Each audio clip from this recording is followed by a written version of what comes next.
So in terms of the sort of our platform and our technology, and as a group, the Building Performance Analysis Group, how we kind of view the world and what we're trying to achieve. Obviously, a key component of what we do is based on BIM, and obviously for that we have Revit, which is a powerful parametric modeling tool, which most of you are probably very familiar with. That actually contains a range of ways to create what we call an energy analytical model. You know, a Revit model, a building information model, isn't necessarily an energy model. Just because you can see a picture of the building doesn't mean, you know, they're not, walls and roofs and floors aren't the same thing as an energy model. So there's a range of ways to create that sort of fundamental piece that's required for an energy analysis. Secondly, in terms of simulation, for energy simulation, we use DO2, which runs on the cloud through our Green Building Studio cloud-based service. So that's like the de facto standard, DO 2.2, you know, of energy simulation that's out there. That's our actual core engine that we use to produce the simulations and results. And of course, it's running on the cloud, and so we're leveraging Autodesk 360 and what we call the virtually infinite power of the cloud to do not just single simulations, but multiple simulations, which provides you with a much more greater insight into building performance and potential for making improvements. What we're really trying to do with all of this is to make these things as easy as possible to do, make them frictionless, you know, minimum time and effort to conduct analysis. You know, design times are getting shorter, you know, there's a lot of other things you've got to do, and really the time and the window to do energy analysis is narrow. So we really want to make them as fast and as easy as possible. Also, they've got to be flexible. You know, there's no one type of energy analysis, and the tools that we're presenting here today isn't the only form of energy analysis you're ever going to need. The domain of energy and building performance analysis is very large. We try to provide as broad a coverage as possible in as many kind of geos as possible, so sort of globally applicable. So although you will see certain references like ASHRAE data and so on, we're really using that because it's in many ways the most extensive data set that's available for these purposes. But essentially buildings all over the world all use energy based on the same building physics in terms of climate and building materials and how they're operated and so on. So we try to capture as much of that as possible. And then finally, you know, energy analysis typically often done in a sort of a silo fashion in a sort of separate third-party tool. And we feel that by, you know, using BIM and through our cloud-based approaches that we can provide much more collaboration, collaborative access to the analysis tools. So not only can the simulations be run in the cloud, but they're also stored there, meaning that, you know, it's very easy to share them with other people, have people access them, and have people configure them in different ways for different purposes. So while the tools are designed to work in a sort of an out-of-the-box fashion, you can do more, just like you can with Revit, to customize them for certain workflows and certain requirements or needs that you might have for more advanced analysis. Our whole goal, our whole sort of reason for being is essentially to conduct higher quality energy analysis more easily, earlier in, and more regularly throughout the building life cycle. So, you know, the reality is a lot of energy analysis today is conducted too late in the design process for any real impact to be had. You know, HVAC systems aside, there normally, you know, still a lot of opportunity there, and that's where the majority of energy analysis is focused. You know, our tools are focused more on a conceptual and scheme design stage, and more for the sort of architectural type decisions like building form, and orientation, shading, and materials, for which a range of building information modeling solutions is a very valuable thing to be able to leverage. So when we talk about BPA, you know, and BIM to BPA, we think about it as a platform from which to work off. And obviously Revit is a key component of that. I've just mentioned that. And when we think of building information, that's what we think. The thing is, a model like that doesn't just appear. You know, it takes time to be developed at that point, and invariably it goes through a series of phases. And so just to mention, we're going to be focused on Revit here today, but there are other elements that are out there that incorporate a lot of what we're talking about here today. So for that, we've got things like Vasari, which is the sort of conceptual massing version of Revit for doing earlier design stage analysis than you would typically do in something like Revit, which is more detail-orientated around building elements for walls, roofs, and floors, and so on. And then more recently, we've also got Format, and that's got some new things in it around an energy cost range, and you can even browse climate data and things like that. So across all of those, essentially, they're all fundamentally Revit. Underneath it all, there's a .rvt file behind it all, and you can bring that into Revit and do analysis. On the building performance analysis side, energy is obviously a key area for us, and what we mean by energy is obviously simulating or predicting the total annual energy consumption of the building, and assessing a range of potential energy saving options. Then we've obviously got lighting analysis. We've got Autodesk 360 rendering, and also plug-in for Revit that does lead daylighting, credit calculation. And then we've just got a range of other things like climate and solar and airflow tools and features that are spread across these different BIM platforms for doing different sort of pieces of building performance analysis. But as I said, the thing we're going to be focused on here today mostly is energy analysis with Revit. But I just wanted to point out to you that the overall space is broader than this. Once you're doing this stuff, you can do more. You can extend your workflows into areas like lighting and climate and solar and so on to provide more information on the design. So as an overall overview with energy analysis in Revit, there are a number of different sort of features and workflows, and I'm going to cover them in a minute, and as I said, focus on one in particular. But regardless of which one it is, there's always a sort of a similar pattern. There's a sort of set of information and workflow that you go through. And first of all, obviously, you've got a model. So from Revit, as I said, that could take different forms. It could be conceptual masses from Format or Revit, even in Visari. More typically, though, obviously, you've got building elements like walls, roofs, floors, rooms, and so on, and that all forms the project documentation. But as I said earlier, they don't immediately or automatically mean that you have an energy analytical model. So a key part of that is we need to create what we call an energy analytical model, or EAM for short. It's very different from a building information model because it comprises of spaces and surfaces and areas and volumes and so on. So kind of, if you've seen these before, they're kind of like a stickman version of the building, simplified, but generally representing the overall area and volume and surface properties of the building. So you need to create an analytical model. Then, of course, you need to apply certain settings or data, and at a very high level, you've got location and climate data. For that, we have our climate server, which contains both typical meteorological year data, which is the standard stuff used for energy analysis, and also an extended database of climate data all over the world at a 15-kilometer grid of annual, hourly climate data. We've also got building and space type data. Again, building type, whether it's an office or a hospital or so on. And then at the space by space level, you can define that information as well. You've also got materials data, the thermophysical properties of walls, roofs, and floors, right down to the individual brick, block, insulation level materials. And then finally, we've got some HVAC information and information around the operation of the building, hours of operation and so on. Once you get past that, then obviously you've got simulation, and as I sort of touched on earlier, this is really about establishing overall estimation of energy use and cost. And in addition to that, once we have that, we run a series of additional parametric simulations to test, in what areas are you likely to see the greatest potential energy savings. So once you complete that workflow, really, then you're in a sort of a feedback loop where, based on your output, we try to make it as easy as possible to get to the output straight away. I always use the analogy of rendering.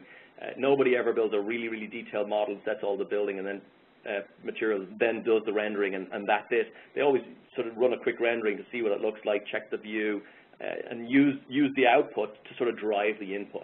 And so we make it try and make it easy as possible to get you to that endpoint, so that when you get to that endpoint, you can then use that information, essentially use the outputs to guide where either your analysis itself needs to be improved. Maybe you want to use a different climate file. Maybe you want to change the building geometry. Maybe you want to you find that certain parts of the building isn't being translated properly, or maybe you want to actually improve the building, which is the whole goal of doing analysis. So you want to try, let's say, different materials or different shading strategies. Of course, as I said, we don't do all forms of energy analysis, and for that, we obviously provide a range of file export formats, primarily GBXML, and then, of course, DO2 and Energy Plus, which can all be taken into third-party analysis tools to do further analysis. And so those three sort of steps are sort of like an overview of everything that energy analysis contains. And regardless of what feature you're really using in Revit, you'll be covering the same information, the same workflow. You'll just access it slightly different ways. So to give you an example of that, in Revit, as I mentioned earlier, we have conceptual massing elements. And there is a way to create an energy analytical model automatically from them. There's a very close relationship between the nature of that geometry and an energy analytical model, and hence the reason why that can be created. And for that, we have energy analysis directly integrated in Revit. You can press a button and you can get an analysis directly from Revit. Preceding that feature was what we called using room or space elements, which requires you to place these room or space elements. This is essentially otherwise known as the GBXML export from Revit, which has been around quite a long time. And basically what that allows you to do is place rooms and spaces, set their heights, and then create an analytical model by GBXML export, which can then be taken into any third-party tool. But for us, it will obviously be Green Building Studio, which then runs essentially the same analysis that's integrated on the conceptual massing elements. So those two workflows have been around for some time. They have different strengths and weaknesses. Conceptual massing is better at the earlier design stage. Room and space is better later in the design stage. What we find, the way most people use this is that it doesn't really work with real architectural models, because real architectural models have a lot of detail in them. They've got sort of the small errors in them, like small gaps and overlaps, and invariably this does require a little bit of cleaning, and this does require essentially manual altering of conceptual massing. So even though they are sort of semi-automated, they're not completely automated. They do require some element of analytical modeling. However, what's new in Revit now, what we find sort of the typically fastest and most reliable from real architectural Revit models, i.e. models that were not created specifically for the purposes of energy analysis, but were created for purposes of documentation and design, meaning they contain those kind of small sort of inaccuracies in places, and they may not be entirely complete and so on. So we developed an entirely new feature that we just called using building elements, which are just the primary architectural elements: walls, roofs, floors, windows, curtain panels, ceilings, all the primary things that essentially bound space and gain and lose heat with each other and the surroundings. And from that, again, just like the conceptual massing elements, we have an integrated feature that creates an automatic energy analytical model and then sends that simulation to Green Building Studio in the background and produces your energy analysis. And that's the feature we're going to be, I'm going to be showing you today to give you an actual a demonstration of. Okay. So last PowerPoint slide before I get into the demonstration. So what we're going to be talking about today is what we call energy analysis using building elements. So it's different to using conceptual masses or using room or space elements. Building elements are, by far the most common, content that you'll find in a Revit building model. As I said, there are walls, roofs, floors, and so on. So once you have, essentially, the only requirement on this, anyone with any energy analysis experience will know or be wary of the need to clean up or refine the model or, rebuild the analytical model. This feature, works on the basis of you not having to do that. So that it allows, as I said, these sort of small inaccuracies, small gaps and overlaps to be in the model and still produce an accurate energy analytical model. So basically, once you have a Revit model, the only really condition is that the model is reasonably enclosed. In other words, if there was no roof on that building, we wouldn't be able to simulate the roof, right? We wouldn't know it was there. We wouldn't know the spaces underneath are bounded by a roof and so on. So there can't be any major omissions from the model. And then once you have that, then the energy analysis feature is essentially similar to the way conceptual energy analysis works, if you're familiar with that before. But I'm going to walk you through the basic UI that's there, the minimum kind of settings that you would be required to set. I'm going to run a simulation, and I'm going to show you the analytical model that's created, how to view it, and how to validate it. I'm going to talk a lot more just at the end about that and provide you with some additional resources on that so you can really dig into that to understand that more. And then I'm going to focus on what we call results and compare, which are the energy analysis results in Revit that shows potential energy savings. I'm also going to show you a new thing that we have out on beta at the moment called Project Salon, which is sort of a new form of this results output. And then obviously just mention export GBXML and DOT2. Okay? So I'm going to jump over to Revit, and for the purpose of this example, I'm going to use the Revit basic sample project. It's small, so that I'll actually be able to run these things live, and you can see the actual results appear in this model. So this model has been put together for documentation purposes. It hasn't been specifically put together for analysis. It contains a lot of stuff that the energy analysis won't actually use, like cars and furniture and things like that. But essentially, given any Revit model that essentially comprises a building, remember you can use a Revit model to build a chair or something like that. But what I mean is a building model, so it's got walls, roofs, floors, ceilings. It's reasonably enclosed and so on. You can run this feature. And I'll point you to more information on some more detail on a workflow for dealing with, real models that are, much larger than this, and this feature has not been run yet. So there's just one or two things that you need to do just to make sure that you get the best from the feature. So essentially, in terms of UI, all you need to do is go to Analyze. You'll see here under energy analysis, whereas before we had, it was built in, use conceptual masses. We now have not only use conceptual masses, but also use building elements, and that's the default mode that I've got selected here. Then in terms of the next thing that you need to do is go to energy settings, and you'll see some things are grayed out, and they're the ones that are actually related to conceptual massing workflow. So sorry, what I need to do, I just realized I need to go there. There we go. And the two key things to really set are location, because location, I covered all that information earlier around materials and systems and so on, and a lot of energy analysis tools require you to set all that information up front. One of the great things that Green Building Studio does is, based on your location or your climate zone and based on your building type, it basically fills in all the other defaults based on reasonable defaults. And considering that we also run a range of different simulations testing all the main parameters like glazing and roofs and systems and so on, you get to understand what the main drivers in the building are anyway. But the reason for setting the location is important. Obviously, you get climate information, and also a lot of those settings are driven by that. You can obviously override those settings with some more sort of detail or advanced workflow, but this is sort of it at its most basic. Simply just enter the location. You'll get a set of climate or weather stations, and I'm just going to pick the top one here. And then in terms of building type, this is a single-family residence, so I'm going to pick the single-family residence type. All this information here comes from ASHRAE 90.1 standard in terms of building type definitions, and that's a pretty good and reliable resource for that information. That's even though I said it's ASHRAE, it is pretty globally applicable, and you can make changes to these things on a sort of a project-by-project basis through different workflows.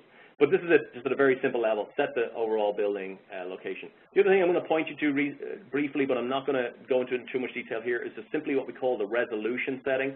So as this feature completely automates the creation of the analytical model, as I said, there's only two things that you need. One is that the model is reasonably enclosed. There are no major omissions in the model in terms of large openings to outside that would just sort of let air kind of in and out of the building. And the other is every building has its kind of own resolution, depending on the detail of the geometry. You've got this analytical surface resolution setting, and this is to do with just the precision of those analytical surfaces, which I'll show you in a minute. As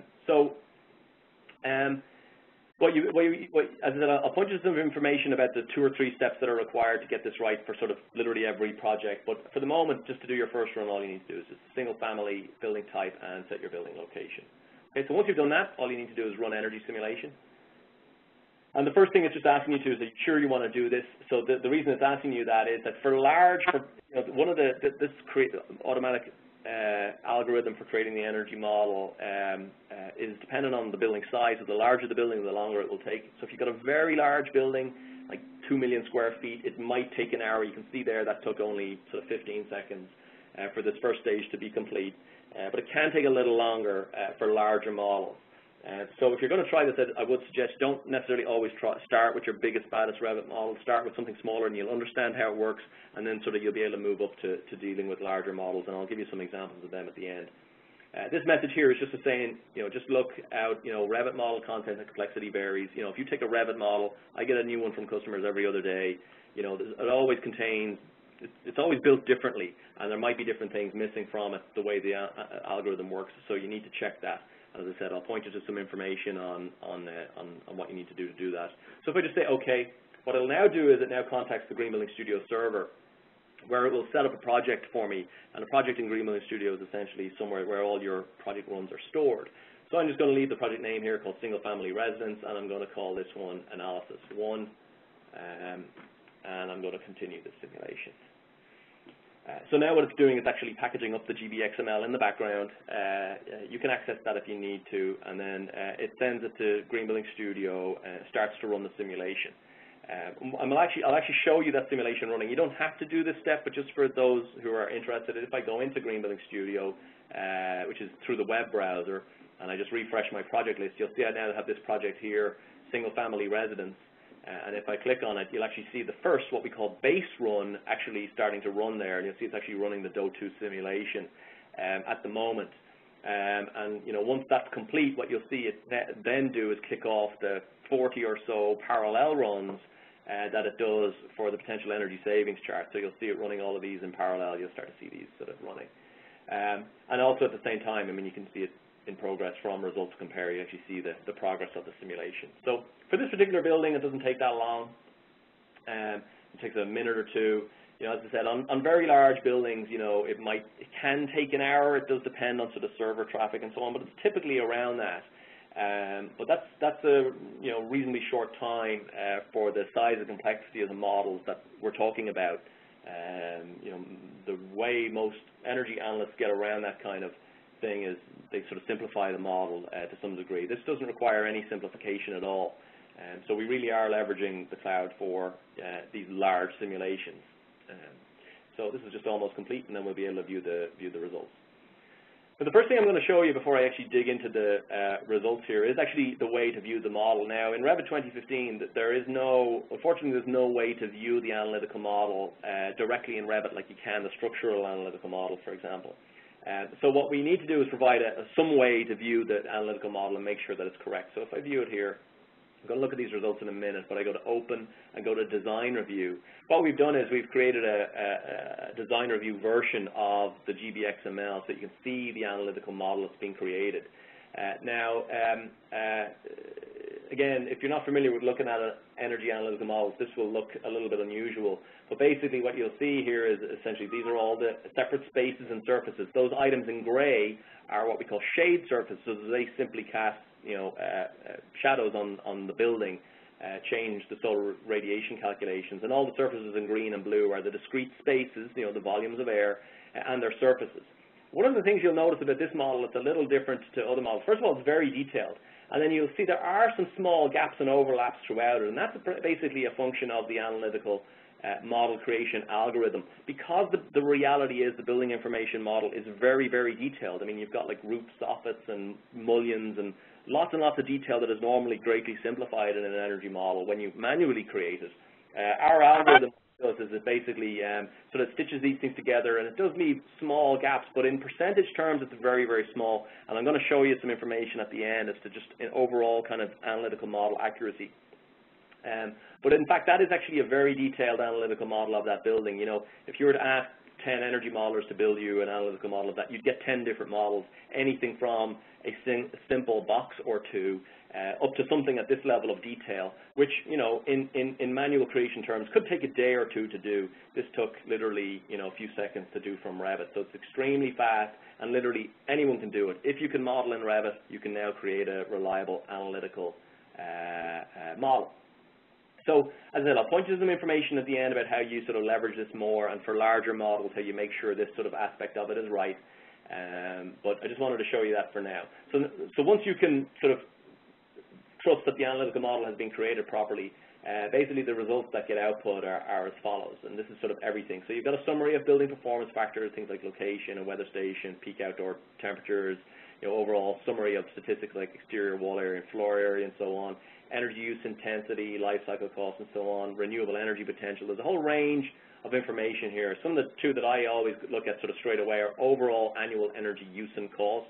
You know, that's really the thing that's of meaning to owners. You know, how much is this building going to cost me to run? One thing to watch out, you know, it produces a very precise number, but of course it is a simulation with many options or many assumptions in there, things not just around the building, but obviously like things like weather and so on, which vary from year to year. But because it's very precise, it allows us to understand the relative difference if we make a change to something.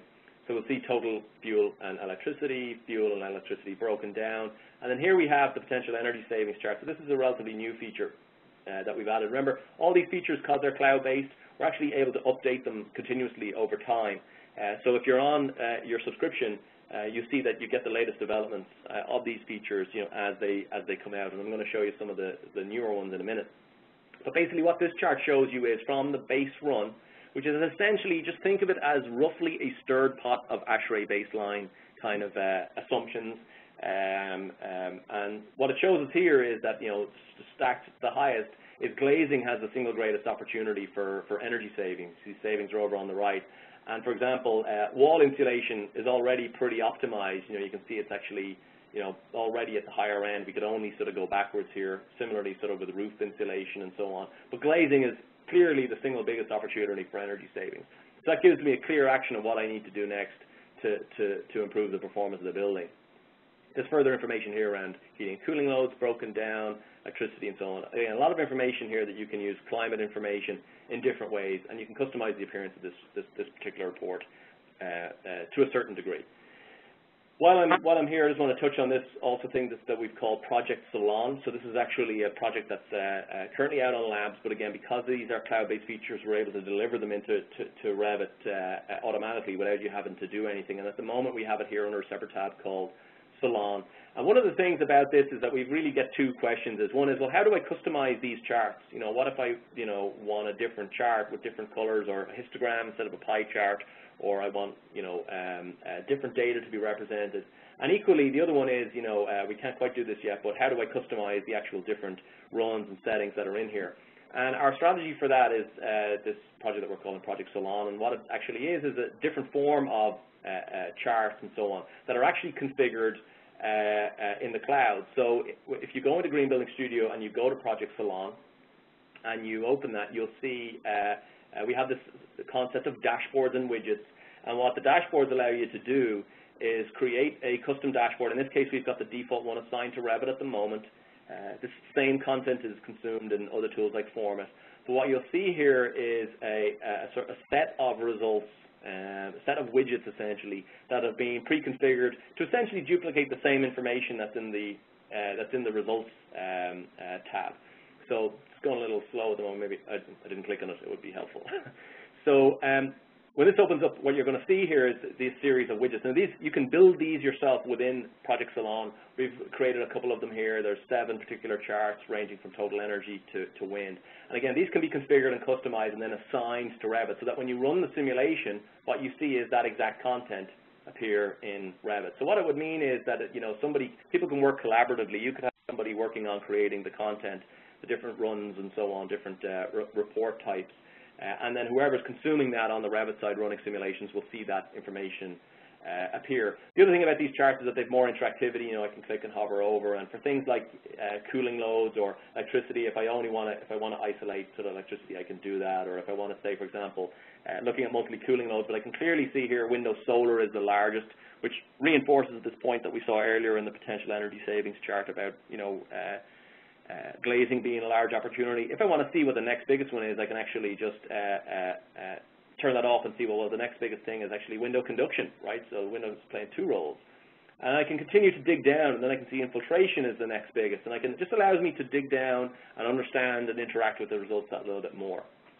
So this is something we're still currently developing, and we're really sort of migrating from these kind of static charts into these more dynamic cloud-configured charts.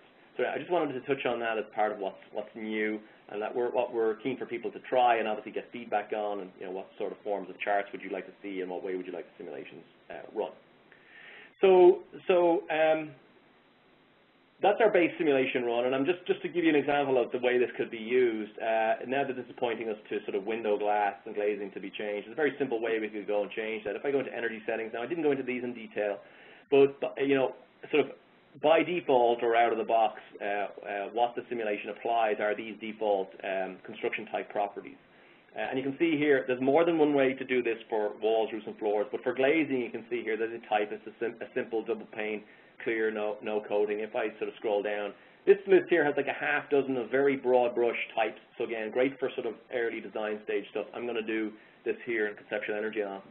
The other thing I'm going to do is I'm going to go in over here just to show you this workflow, to show you some of the more detail without getting into too much. I'm going to select the roof. And if I actually edit its type, you'll see down the bottom, there are no thermal properties of that, because there are no material thermal properties in those building elements. You can actually add that information just like you can in any other tool like Do2 or eQuest or whatever it might be. But I've got a different roof type here. That I've actually added those thermal properties, and it gives me an overall OR value of OR45. So you can see here it actually has thermal properties. I'm in metric at the moment in the data, even though the type has the name there. That's basically the properties of that roof. And if I was to go into it, you actually see the wood and the gypsum board all has thermal properties in there. I won't get them in too much detail. But once I have thermal properties embedded in my Revit elements, then what I can do is under energy settings, I just say include thermal properties.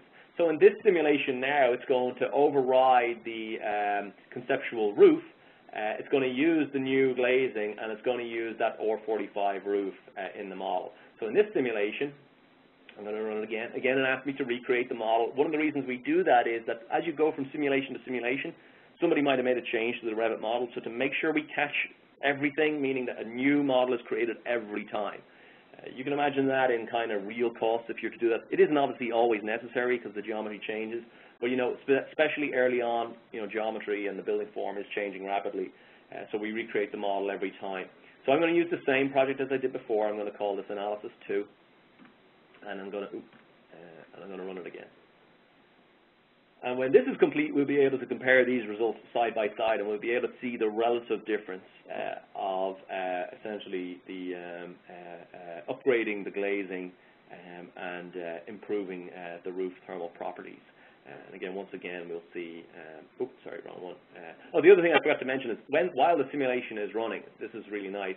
While that simulation is running, you know, I can still work around in Revit. I can do more things. I can even send another simulation. I can start to queue them up, and they'll just run in the cloud. I can go away and I can come back, and I'll see the results when they're complete. So that's a really nice feature that it doesn't sort of block you. The only time it sort of you're blocked is during the analytical model creation stage, which, as I said, depending on model size, varies. Typically, on most Revit model sizes, it's a couple of minutes. On very large buildings, it can be, as I said, up to an hour. We're constantly working to speed that up, reduce that time, but that's kind of where it's at the moment. So you can see these simulations are actually pretty quick, and as I said, this is quite a detailed, you know, energy model geometry underlying this, and it's one of the things we talk about energy models being BIM friendly, because as I said, real building information models contain lots of data, which invariably have to be simplified if you're creating an energy model manually. Which comes at some cost of accuracy. And I'll talk about it in a little bit, but the average industry practice accuracy of an energy model geometry is around plus or minus 10% when you look at things like areas and volumes and surfaces and so on. And I'll show you some information in a minute as to where this feature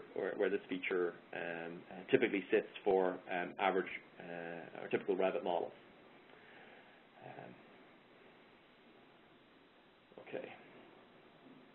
So I get a little message when the simulation is complete, and what I'll be able to do now is just select the two of them side by side and go compare.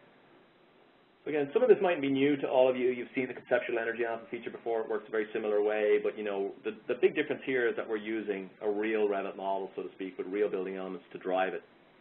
So here now we can see the baseline simulation had, you know, $9,000 odd of running costs. This is $6,200. So you can see a fairly significant saving through the glazing upgrade and through the roof change. And you can also see now the potential glazing or potential energy saving has changed. It's still saying there's some potential savings with glazing, so we might even want to try triple glazing or whatever. But now you can see infiltration has still got a little bit of savings. Wall insulation has still got a little bit there. But we're pretty much at the sort of higher level of the kind of the material and envelope and form kind of properties. We can see orientation. We're actually pretty much at the optimum sort of orientation as it is because we can only go back and so on. So it gives you just an example of just one workflow that's possible with that. One of the other things I wanted to touch on here, obviously, is that, you know, for any of these models, as I said, I can also go export. I can export those results in PDF. It's just something to mention. In Salon as well, I can click on any of these and I can export, you know, PNG, JPEG, PDF, or whatever that I want of these. But from here, an important feature to point you at is if you want to take the analysis in and do more detailed things, you can export GBXML, DO2, Energy Plus, and of course the DWIFX file, which was the analytical model view that I showed you earlier on. So all these three here in particular, particularly the DO2 file, is very, very popular for people to take it into something like eQuest. I'm not going to show you that here, but because DO2 is using, because GVS, Green Building Studio, is using DO2, that's a very well tried and tested sort of a pathway into that energy simulation engine. So to go back to the presentation, I've sort of covered everything that I sort of talked about here. What I want to do now is just talk a little bit more about the analytical model itself, and then just point you to some information and have time for questions and answers. So one of the big questions we often get is because of the way typically the way energy models are created manually, and from past features, you know, notably GBXML export, from Revit and even conceptual energy analysis, you know, a lot of people are sort of wary or hesitant of the need to clean up the model. And I touched on this earlier, but I mentioned the fact that, you know, when we developed this new feature, we took the approach that, you know, if we really want people to do energy analysis regularly and often, we need to completely automate this. And so we invested quite heavily in an algorithm that would do that, that would take a Revit model, which I can say contains a lot of detail, and create an analytical model automatically from it. But how accurate is it in geometry terms? And so one of the ways we can look at this, and I'm pointing you down the bottom here to a class I gave at AU last year. I should say AU 2013, not AU 2014. But last year, this class is a recording of it that goes into great detail on this particular feature and really gives you a very easy, repeatable workflow that anyone can do to take any Revit model and get a reliable, accurate analytical model out of it and do the analysis on it. But if you break an energy model down into its spaces and surfaces and the different measures that comprise it, and then we get models where we actually have the physical measurements of it very accurately. That's why this is a small model here, but it's a nice one to show. We actually had the actual real values here. We can see what the energy analytical model actually arrives at. And you can see on average, there's a few differences around, you know, some are slightly higher, some are slightly lower. But bearing in mind that industry averages around plus or minus 10%, this particular model is actually within 1.6%, minus 1.6%. Overall, on average, it underestimates a little bit. This is quite a good result. It's typically more in the range of sort of 2 to 3, maybe 5% at the most. Now, that's not to say you take a Revit model and just click the button once. It may not be entirely there because, as I said, if you're missing walls, roofs, or floors and you don't follow that workflow that I've sort of covered in the class, you won't get that. But literally after following those 5 steps in that class, you can typically get it to within a couple of percent. But we have a methodology for doing this, and we've invested heavily in a lot of Revit models in doing this kind of testing. We can't show all the customer models that we have, but we can show these. These are sort of some of our own that we have access to and so on. It gives you some idea of the different model accuracy. In this one, for example, this is our headquarters in San Rafael, and we happen to know the lease floor area, you know, so what does that compare to the real floor area in terms of the Revit model? The Revit model itself may not even be that accurate. But again, you can see typically 2%, 3% range very, very consistently.